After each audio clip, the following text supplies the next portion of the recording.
व्यवहार विद्या विषय चल रहा है। महर्षि दयानंद सरस्वती जी ने मानव कल्याण के लिए व्यवहारु भानु ग्रंथ में यह विद्या दी है। अब आगे प्रश्न किया जा रहा है, सत्य और असत्य का निश्चय किस प्रकार से होता है? क्योंकि जिसको एक सत्य कहता है, दूसरा उसी को मिथ्या बतलाता है। उसका निर्णय करने में क्या क्या निश्चित साधन हैं? स्वामी जी उत्तर दे रहे हैं, उसके 5 साधन हैं। पहला साधन है प्रथम ईश्वर, उसके गुण, कर्म, स्वभाव और वेद विद्या। दूसरा है सृष्टि क्रम। जो भी हम देखते हैं, सुनते हैं, कहते हैं या करते हैं, वह सृष्टि का जो क्रम है, सृष्टि का जो नियम है, उसके अनुकूल हो। सृष्टि नियम के विपरीत सत्य नहीं हो सकता। जिसका जो कार्य है सृष्टि में, वही ठीक ठीक जानकर के निश्चय करना सृष्टि कर्म के अनुकूल, यह दूसरा। तीसरा है जो प्रत्यक्ष आदि 8 प्रमाण हैं। प्रमाण के बाद चौथा है जो आप्तों का आचार है। आप्त अर्थात जो हमारे आप्त पुरुष हैं, ऋषि, महर्षि, मनीषी आदि हैं, उनका आचार, उपदेश, ग्रंथ और सिद्धांत, ये प्रमाण चौथा बताया है कि आप्त पुरुषों के कथन के अनुकूल हो।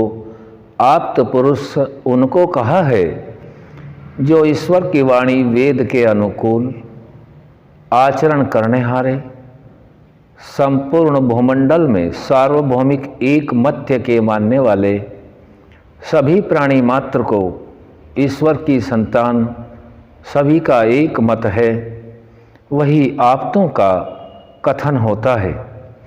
आप्त पुरुष जो ऋषि हैं, वे ईश्वर का साक्षात्कार करने के उपरांत ही किसी वचन को मानव मात्र के लिए रखते हैं।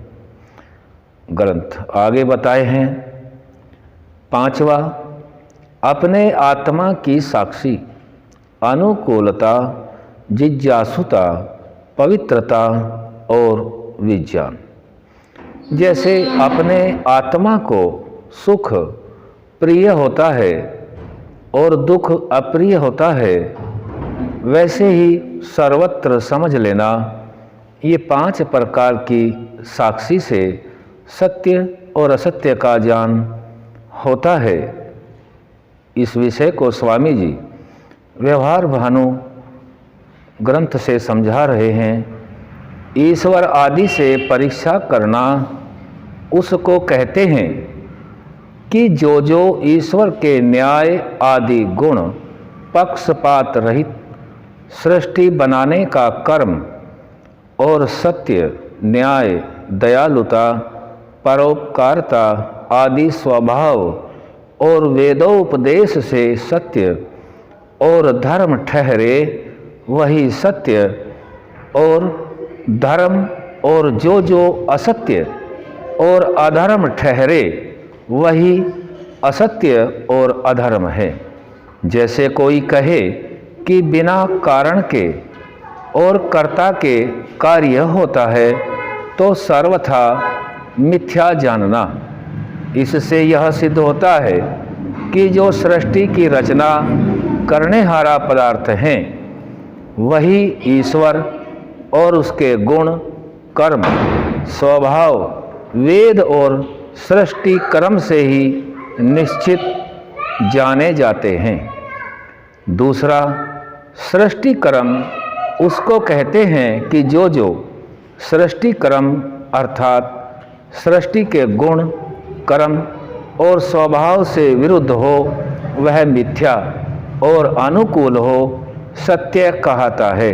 जैसे कोई कहे कि बिना माँ बाप के लड़का कान से देखना, आँख से बोलना आदि होता व हुआ है, ऐसी बातें सृष्टि क्रम के विरुद्ध होने से मिथ्या और माता पिता से संतान, कान से सुनना और आँख से देखना आदि सृष्टि क्रम के अनुकूल होने से सत्य ही है।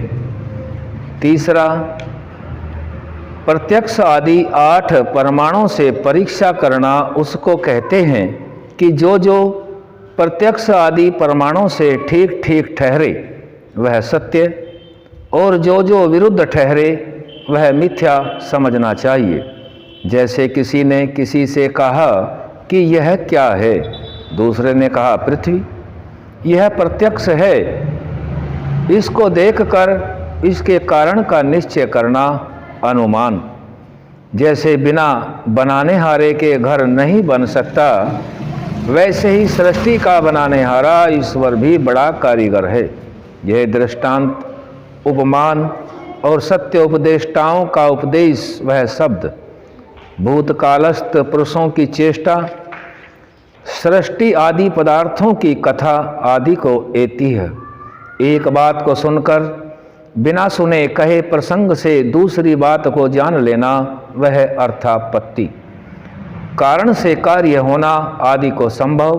और 8वां अभाव, अर्थात किसी ने किसी से कहा कि जल ले आ, उसने वहाँ जल के अभाव को जानकर तर्क से जाना कि जहाँ जल है वहाँ लेकर वहाँ से लाकर देना चाहिए। यह अभाव प्रमाण कहता है। इन 8 प्रमाणों से जो विपरीत न हो वह सत्य और जो जो उल्टा हो वह मिथ्या है। आप्तों के आचार और सिद्धांत से परीक्षा करना उसको कहते हैं कि जो जो सत्यवादी, सत्यकारी, सत्यमानी, पक्षपात रहित, सबके हितैषी, विद्वान, सबके सुख के लिए प्रयत्न करें, वे धार्मिक लोग आप कहते हैं। उनके उपदेश, आचार, ग्रंथ और सिद्धांत से जो युक्त हो वह सत्य और जो विपरीत हो वह मिथ्या है। आत्मा से परीक्षा उसको कहते हैं कि जो जो अपना आत्मा अपने लिए चाहे सो सो सबके लिए चाहना है और जो जो न चाहे सो सो किसी के लिए न चाहना। जैसा आत्मा में वैसा मन में, जैसा मन में वैसा क्रिया में होने को जानने की इच्छा शुद्ध भाव और विद्या के नेत्र से देखकर सत्य और असत्य का निश्चय करना चाहिए। इन 5 प्रकार की परीक्षाओं से पढ़ने पढ़ाने हारे तथा सब मनुष्य सत्य असत्य का निर्णय करके धर्म का ग्रहण और अधर्म का परित्याग करें और करावें। आज यहीं तक, आगे फिर ओम शम।